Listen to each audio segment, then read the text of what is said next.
biga'id atau baulin, walakin sarraku atau garraku.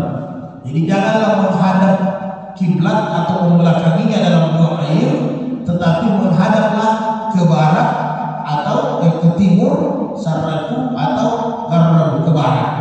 Jadi ini posisi di Mekah, di Madinah.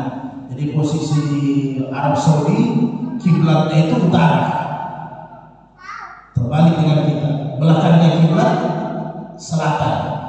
Saudara, kita di Asia Tenggara kiblat kita barat, belakangnya timur. Nah, jadi yang dipakai jangan menghadap barat dengan timur.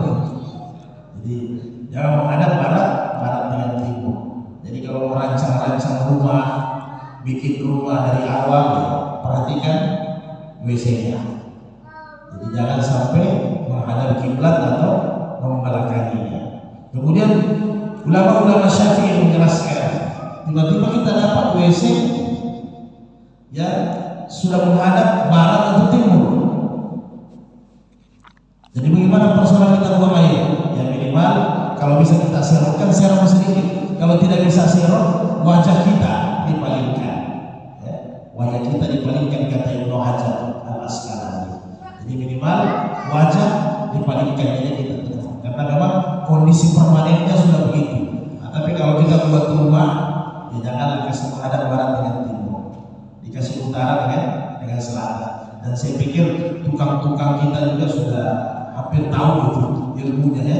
WC jangan menghadap barat atau timur. An Aisyah radhiyallahu anha qalat, inna Nabiy sallallahu alaihi wasallam qala man ata al-ga'ida falyastansir, rawahu Abu Dawud. Apabila kalian mau buang air, maka harus tertutup, tempatnya harus tertutup. Jadi sama seperti tadi, hanya penambahan saja. Jadi dicari tempat yang tertutup. Kalau tidak ada WC, tidak ada kamar toilet, dicari tempat yang tersembunyi. Jadi jangan buang air di tempat yang terbuka. Apalagi kalau berjemaahnya di kampung Sungai, semua buang air dari atas sampai ke bawah. Oi, sebentar. Jangan tertutup buang air. Demikian juga Aisyah ada Nabi sallallahu alaihi wasallam kana idza kharaja min al-ga'id qal ghufranaka akhraja Ansa. Jadi apabila sudah keluar dari WC boleh baca doa ini pendek. Ghufranaka. Ya Allah, ampuni dosaku. Jadi kita bukan hanya penyakit yang keluar, kita minta juga dosa juga Allah cabut. Dan ingat, doa keluar WC ini seperti tadi doa masuk WC, dibaca jangan di dalam, nanti sudah posisi di luar, baru dibaca pendek saja. Ghufranaka. Jadi adapun kata Ibnu Hajar, adapun doa yang biasa populer kita tidak bacakan, karena kita bacakan semua hadis-hadis sahih. Adapun doa yang populer, alhamdulillahilladzi azhaba 'anil azza wa afani, segala puji bagi Allah yang telah mengeluarkan penyakitku. Itu doa periwayatannya dhaif, lemah. Jadi statusnya lemah. Walaupun di kalangan Imam Syafi'i membolehkan dipakai karena doanya secara arti tidak berpengaruh dengan tauhid dan akidah. Ya, alhamdulillahilladzi azhaba 'anil azza wa afani. Jadi segala puji bagi Allah yang telah mengeluarkan penyakitku sehingga saya sehat. Boleh dipakai, tapi itu riwayatnya. Jadi yang kita bacakan yang sahih pendek saja. Ghufranaka. Kalau mazhab Imam Ahmad dia hanya pakai itu. Ghufranaka. Boleh dipakai yang populer juga bisa. Kemudian An Ibnu Mas'ud radhiyallahu anhu kata Nabi sallallahu al-ga'id fa'amarani, Nabi mendatang membuang air kecil maka menyuruh saya, kata Ibnu Mas'ud, an atiyati bi salasati ahjar, untuk mengambil 3 batu. Karena waktu itu berarti tidak ada air. Ambil 3 batu dulu, ada membuang air, begitu Rasul. Fa wajadtu hajarain walam ujid salisan fa'ataitu, maka saya dapat hanya 2 batu. Saya dapat hanya 2 batu yang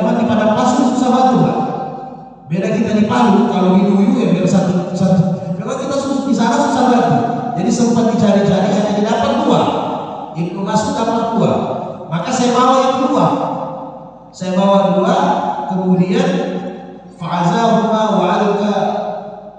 Nah, setelah itu saya ambil satu dari kotoran yang sudah kering. Saya lihat ada mirip-mirip batu, mungkin kotoran unta ya, agak keras, sudah lama, mungkin sudah bertahun. Saya ambil, saya kasih untuk mengganjilkan itu bilangan 3. Setelah saya bawa sama Nabi, Nabi katakan inna rinsun, ini menjijikkan, ini kotor. Maka wazan Ahmad Darqutni isnatani bighairiha, maka saya ambil, saya diperintah untuk ambil, ganti itu yang satu tadi, cari lagi satu lagi. Jadi jangan, karena biasa kotoran itu, jadi lain waktu bab najis kita sudah jelaskan, kalau kotoran yang kering dia tersentuh kita tidak ada masalah karena dia tidak cair, ya dia tidak cair.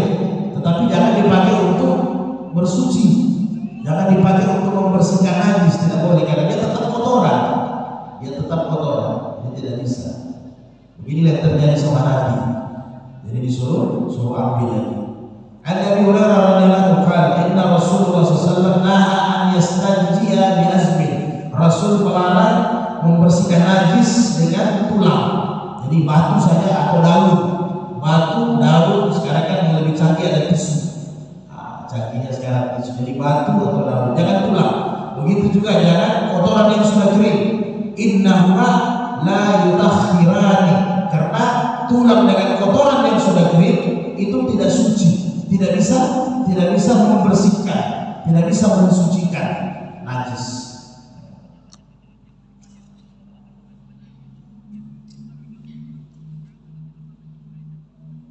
Jadi kira-kira demikian. Kemudian berikutnya An-Nabi Hurairah radhiyallahu anhu qala Rasulullah astanzihu minal bawl fa inna ammata azabil qabri minhu, rawahu dari Muslim. Jadi kata Rasulullah, berhati-hatilah dalam hal kencing. Berhati-hatilah dalam hal kencing, karena pada umumnya azab kubur itu banyak dari kencing, dari tidak bersihnya beristinja, tidak bagusnya kencing. Azab kubur paling banyak dari persoalan kencing. Jadi belum ditanya kita di akhirat harta ini Pak, belum ditanya harta dari mana didapat digunakan, belum ditanya nikmat umur, belum ditanya nikmat yang lain. Nanti di kubur paling banyak orang dari perkara kencing orang diazab. Jadi Ibnu Hajar menjelaskan kenapa? Karena apabila kencingnya tidak beres, otomatis wudunya tidak diterima. Apabila wudu tidak diterima, berarti salatnya tidak ada, sama dengan kosong. Jadi penyebabnya yang banyak orang diazab di kubur gara-gara tidak berhati-hati dalam buang air kecil. Hakim menambahkan aksaru azabil qabri minal bawl, hadis sahih, yang paling banyak dari siksa kubur perkara kencing tidak berhati-hati. Wa an Surah bin Malik radhiyallahu anhu allana Rasulullah sallallahu alaihi wasallam fil khala'i an-nakra ta'udun. Jadi dihati-hatikan buang air kecil. Karena biasanya apalagi kita kalau pakai sirwal, celana panjang, hati-hati sekali.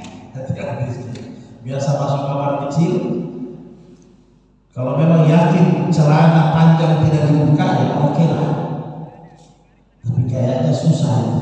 Apalagi kalau yang yang pakai jeans setengah mati. Karena kalau sudah pakai jeans levis, tidak bisa kita dulu buang air kecil itu sulit. Pasti kita berdiri. Dan ketika kita buang air kecil dalam keadaan berdiri, percikannya sudah pasti bisa dipastikan pasti mengenai celana kembali.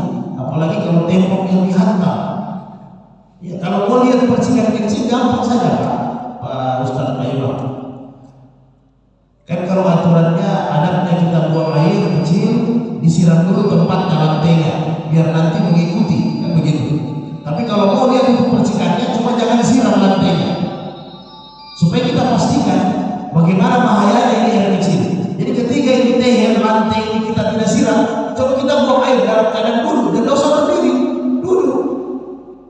eksperimennya, lihat percikan yang kita sampaikan kurang lebih itu 1 meter, yang dari sini ke sana 1 meter itu percikannya.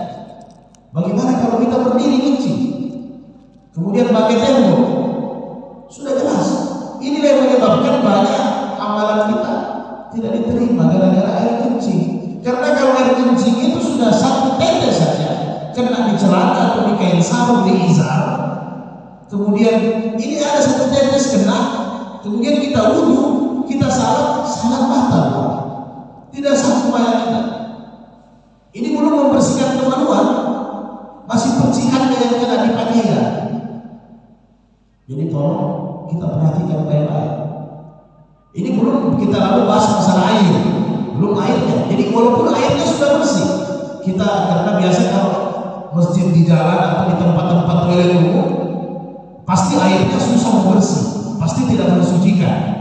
Karena orang tidak tahu buang air, main-main colok saja. Nah, sekarang kita sudah bawa air bersih sendiri dalam WC. Tapi kalau cara kencing kita lagi tidak benar, sama juga. Jadi sama juga. Jadi diperhatikan ya. Bagaimana Nabi contohkan? Salah satunya dari Suraqah bin Malik radhiyallahu anhu, "Allama Rasulullah sallallahu alaihi wasallam an naq'uda 'ala al-yusra wa nagsiba al-yumna." Rawahu Baihaqi. Rasulullah juga mengajarkan kepada kami cara buang air kecil itu kaki kiri itu jadi tumpuan. Cara buang air besar, kaki kiri jadi tumpuan, kemudian kaki kanan yang maju ke depan. Jadi cara mengajarkan Rasul.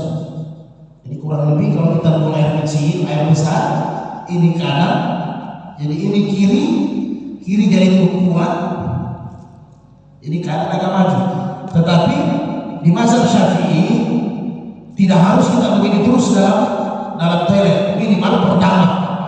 Jadi ini jadi tumpuan, ini yang maju buang air besar. Jadi cara kita menyadari. Kemudian untuk buang air kecil, yang kanan jadi tumpuan. Ini berarti yang maju kiri. Terbaliknya.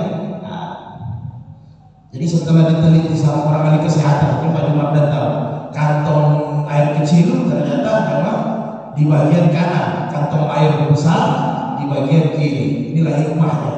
Kemudian dari An-Nabi radhiyallahu anhu kala Rasulullah sallallahu idza bala ahadukum falyantanshir zakarahu salasa marratin. Rawahu Ibnu Majah. Ini mazhab Imam Syafi'i dengan Imam Ahmad anjurkan bahwa Rasulullah mengajarkan apabila buang air kecil supaya betul-betul bagus, kepalanya zakar diurut 3 kali. Di hadis yang lalu sudah ada juga kita sampaikan, Nabi buang air berdeham. Jadi berdeham kemudian diurut 3 kali kepalanya. Imam Syafi'i dengan Imam Ahmad mengatakan ini sangat dianjurkan, sunnah. Jadi kita di mazhab Syafi'i, mazhab Imam Ahmad anjurkan ini sekali. Jadi buang air itu harus diurut 3 kali, 1, 2, 3, jangan lebih 3 kali saja. Kemudian berdeham, ini meyakinkan keluar dari perut, dari kemaluan semua bagus. Kemudian meyakinkan bahwa tidak ada sisa kencing yang tertinggal.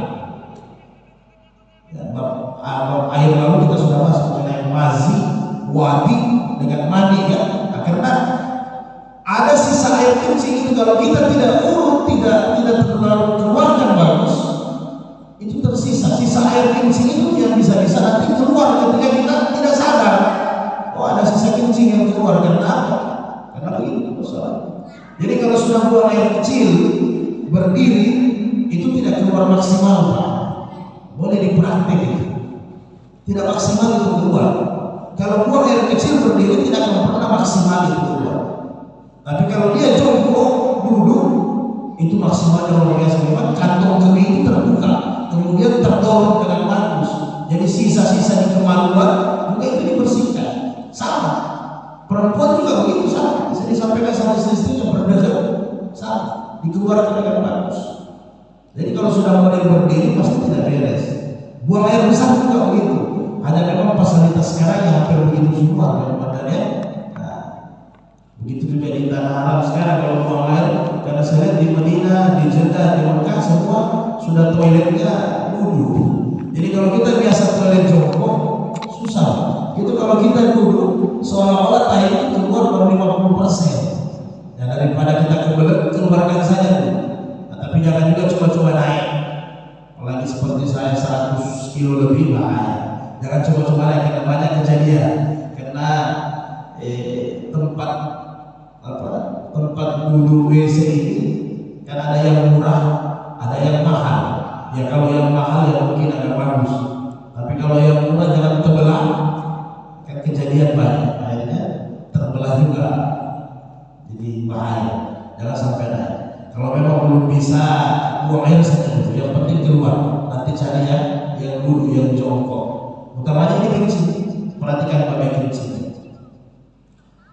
Nah, jadi kalau kondisi air sedikit, sebenarnya tisu yang paling bermanfaat.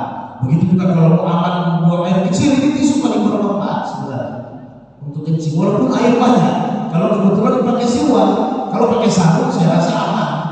Tinggal air angkat selesai. Yang repotnya celana panjang. Nah, supaya meminimalkan percikannya, ketika sudah buang air kecil, inilah fungsinya tisu. Sebelum kita basuh dengan air, maka di tempat keluarnya kencing itu di air najisnya itu disapu dengan tisu. Nah, ini lebih aman sebenarnya, paling aman ini kalau ada tisu. Tisunya dibuang, nanti tinggal disiram air sekali sudah selesai. Jadi karena najis yang cairnya, najis cairnya itu sudah hilang, jadi tidak terlalu repot. Risikonya lebih ringan, tapi tidak pakai ini pun kan tidak ada masalah. Yang penting kita yakin percikannya satu percik pun tidak ada yang melengket di kain sarung atau di baju. Makanya kalau di Yahuddin pembahasan tentang tarekat, pakaian saatnya beda dengan pakaian masuk WC-nya. Nah, tapi kan tidak semua orang mampu demikian, karena ada hal-hal yang memang mungkin kita sifatnya itu tiba-tiba sifatnya sibuk. Nah, biasa pakaian WC beda dengan pakaian untuk salat. Nah, itu bagus juga karena lebih berhati-hati kita. Jadi tolong dijaga baik-baik buang air kecilnya. Kemudian yang terakhir, Ibnu Abbas radhiyallahu anhu Nabi sallallahu sala ahlul Quba. Jadi Nabi bertanya tentang orang-orang Kuba, ahlul Kuba. Faqal innallaha yusni'u alaikum. Jadi orang Kuba ini dipuji oleh Rasul. Kenapa? Karena Allah memuji mereka. Faqalu, kata Allah, inna, maka orang-orang Kuba mengatakan. Jadi Rasul tanya, ada Allah memuji kalian, wahai orang-orang Kuba. Jadi ada berita bahwa orang-orang Kuba ini dipuji oleh Allah. Jadi kata Rasul, kenapa kalian bisa dipuji oleh Allah? Maka mereka menjawab, inna nutbi'ul hijaratal ma'a. Jadi kami ini orang Kuba, ahli Kuba, kaum di Kuba itu, dia dapat pujian dari Allah. Kenapa? Karena kami beristinja sangat berhati-hati. Kami pentingkan itu beristinja. Walaupun kami pakai batu, kan di zaman dulu itu air setengah mati. Jadi walaupun kami pakai batu beristinja, biasanya kami pakai air lagi. Jadi Allah puji mereka melalui lisan Rasul. Berarti Allah memberi salam kepada kalian karena kalian sangat mementingkan berhati-hati dengan kebersihan istinja. Luar biasa. Sama dengan Bilal, gitu ya. Dapat pujian, bahkan sandalnya sudah didengar di surga. Hanya karena apa? Hanya karena kalau dia batal wudu, dia wudu kembali. Jadi ini orang-orang yang dipuji, orang-orang yang di luar batas, maksudnya ya. Nah, Jadi termasuk penduduk Kuba, dia dapat pujian karena mereka sangat memperhatikan cara beristinjah buang air. Jadi mudah-mudahan kita perhatikan baik-baik yang kecil, karena ini usul dasar sekali. Jadi kalau akidah ini syahadatnya. Jadi syahadatnya syariat itu ya ini istinja, taharah, buang air ini harus bersih, betul bersih, dijaga bersih. Demikian kira-kira. Mungkin tidak banyak perkara